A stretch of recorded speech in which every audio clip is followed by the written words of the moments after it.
The Cowboys, I just want to mention this. The Dallas Cowboys won their division. Again, third in 5 years. A terrible head coach, Jason Garrett. That guy is just terrible. He won his division again. Zeke led the NFL in rushing again. The best midseason acquisition in the NFL, Amari Cooper, Dallas Cowboys. You know, we're kind of lumped Dallas into these groups of dysfunctional, underachieving teams, and they're neither. You want to know who underachieved this year? Cam Newton in Carolina, the Pittsburgh Steelers in Big Ben, the Jags, Atlanta, the Vikings, the Packers. Carolina's got 6 wins. Jags have 5. Atlanta's a mess. Green Bay's in third place. The Eagles have to cross their fingers and pray in Week 17. And the Steelers are absurdly underachieving. Colin, where's the Super Bowls? You keep telling me Aaron Rodgers is the GOAT. He's been to 1 in over a decade. Drew Brees, one of my 8 favorite quarterbacks of all time, with an unbelievable Hall of Fame head coach, has also been to 1. Who's piling up Super Bowl appearances outside of New England? Let's start with nobody and go from there.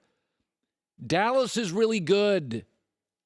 They're a really good NFL franchise, and they're going to host, after winning their division, a playoff game, probably against Seattle, and they're going to beat Seattle in a close, fairly low-scoring game.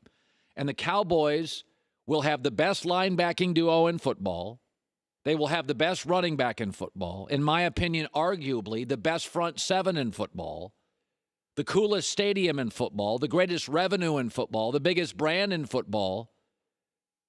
That's better than 85% of this league. Tough talk in Philadelphia, Cowboys swept them. Number 1, Saints, Cowboys beat them. Last 3 years, they are the winningest NFC team. We lump Dallas in with dysfunctional teams. No, let me read you dysfunctional teams. Bills, Cleveland, Jets, Oakland, Cincy, and Detroit. 6 of them. Those are dysfunctional. Ownership down. Let me read you underachieving teams. Pittsburgh, Carolina, Green Bay, Atlanta. There's 4. 6 plus 4 is 10. That's a third of the league. They're not in either.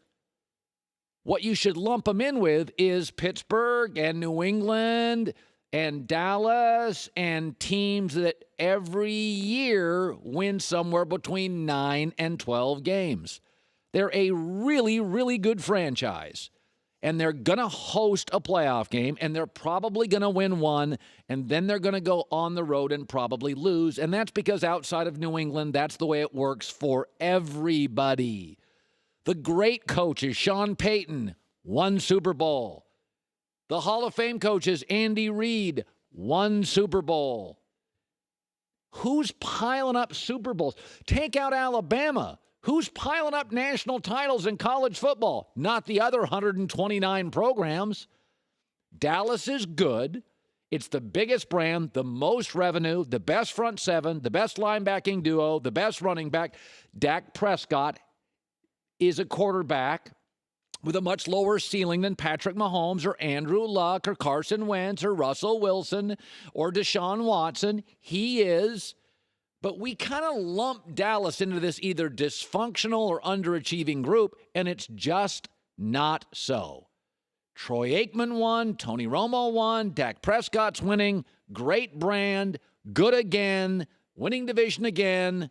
I don't think Jason Garrett's the most creative guy, and I think Dak has a low ceiling, but I will say this about Dak. He's generally at his best in the biggest moments of a football game. He's often better in the fourth quarter than the second.